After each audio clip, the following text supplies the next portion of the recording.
ರಾಜ್ಯ ರಾಜಕೀಯ ವಲಯದಲ್ಲಿ ದಿಢೀರ್ ಬೆಳವಣಿಗೆಯಾಗಿ ಈಗ ಮುಖ್ಯಮಂತ್ರಿ ರಾಜಕೀಯ ಕಾರ್ಯದರ್ಶಿಯಾಗಿ ಕಾರ್ಯನಿರ್ವಹಿಸ್ತಾ ಇದ್ದಂತಹ ನಜೀರ್ ಅಹಮದ್ ಅವರನ್ನ ಈಗ ವಜಾಗೊಳಿಸಲಾಗಿದೆ. ಸರ್ಕಾರದಿಂದ ಆದೇಶ ಹೊರಡಿಸಲಾಗಿದ್ದು ದಿಢೀರ್ ಕ್ರಮ ಭಾರಿ ಚರ್ಚೆಗೆ ಕಾರಣವಾಗಿದೆ. ಏಪ್ರಿಲ್ 13ರ ಸೋಮವಾರ ರಾಜ್ಯ ಉಸ್ತುವಾರಿ ರಣದೀಪ್ ಸಿಂಗ್ ಸುರ್ಜೇವಾಲಾ ಅವರು ಸಿಎಂ ರಾಜಕೀಯ ಕಾರ್ಯದರ್ಶಿ ಸ್ಥಾನಕ್ಕೆ ರಾಜೀನಾಮೆ ಕೊಡುವಂತೆ ನಜೀರ್ ಅಹಮದ್ಗೆ ಡೆಡ್ಲೈನ್ ಅನ್ನ ನೀಡಿದ್ರು. ಸಂಜೆಯೊಳಗೆ ರಾಜೀನಾಮೆ ನೀಡಬೇಕು ಅಂತ ಸೂಚಿಸಿದ್ರಂತೆ. ಒಂದು ವೇಳೆ ಸಂಜೆಯೊಳಗೆ ನಜೀರ್ ಅಹಮದ್ ಅವರು ರಾಜೀನಾಮೆ ಕೊಡದೆ ಹೋದ್ರೆ ಅವರನ್ನ ರಾಜಕೀಯ ಕಾರ್ಯದರ್ಶಿ ಸ್ಥಾನದಿಂದ ವಜಾ ಮಾಡೋಕೆ ಸಿದ್ದರಾಮಯ್ಯ ಅವರಿಗೆ ಸೂಚಿಸಲಾಗುವುದಾಗಿ ತಿಳಿಸಿದ್ರು. ಈಗ ನೀವು ಸಣ್ಣ ಆಗ್ಬೇಕಲ್ವಾ, ಅದು ಒಂದು ಉತ್ತಮ ಆಹಾರದಿಂದ ಸಣ್ಣ ಆಗ್ಬೇಕಲ್ವಾ. ಪ್ರತಿದಿನ ನಮ್ಮ ಜೀನಿ ಸ್ಲಿಮ್ ನ ಯೂಸ್ ಮಾಡಿ ಯಾವುದೇ ಸೈಡ್ ಎಫೆಕ್ಟ್ ಇಲ್ದಂಗೆ ನೀವು ಸಣ್ಣ ಆಗ್ತೀರಾ.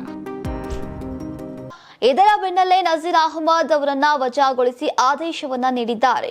ನಜೀರ್ ಅಹಮದ್ ಅವರು ಜಮೀರ್ ಅವರ ಆಪ್ತವನದಲ್ಲಿ ಗುರುತಿಸಿಕೊಂಡವರು. ದಾವಣಗೆರೆ ದಕ್ಷಿಣ ಟಿಕೆಟ್ ವಿಚಾರವಾಗಿ ಜಮೀರ್ ನಿಲುವಿನ ಜೊತೆಗೆ ನಜೀರ್ ಅಹಮದ್ ನಿಂತಿದ್ದಾರೆ ಎಂಬ ಆರೋಪ ಇದೆ. ಅಲ್ಲದೆ ಪಕ್ಷದ ಅಭ್ಯರ್ಥಿಯ ಪರವಾಗಿ ಅವರು ಪ್ರಚಾರವನ್ನ ನಡೆಸಿರಲಿಲ್ಲ.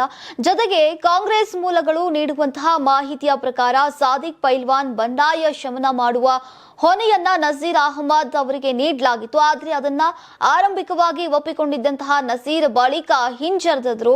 ಇದು ರಾಜ್ಯ ಮತ್ತು ಹೈಕಮಾಂಡ್ ನಾಯಕರಿಗೂ ಕೂಡ ಅಸಮಾಧಾನವನ್ನ ಉಂಟು ಮಾಡಿದೆ. ಪಕ್ಷ ನೀಡಿರುವಂತಹ ಜವಾಬ್ದಾರಿಯನ್ನ ಪಾಲನೆ ಮಾಡದೆ ಇದ್ದಿದ್ದಕ್ಕಾಗಿ ಈಗ ಈ ಕ್ರಮವನ್ನ ಕೈಗೊಳ್ಳಲಾಗಿದೆ ಎಂಬ ಮಾಹಿತಿ ಇದೆ.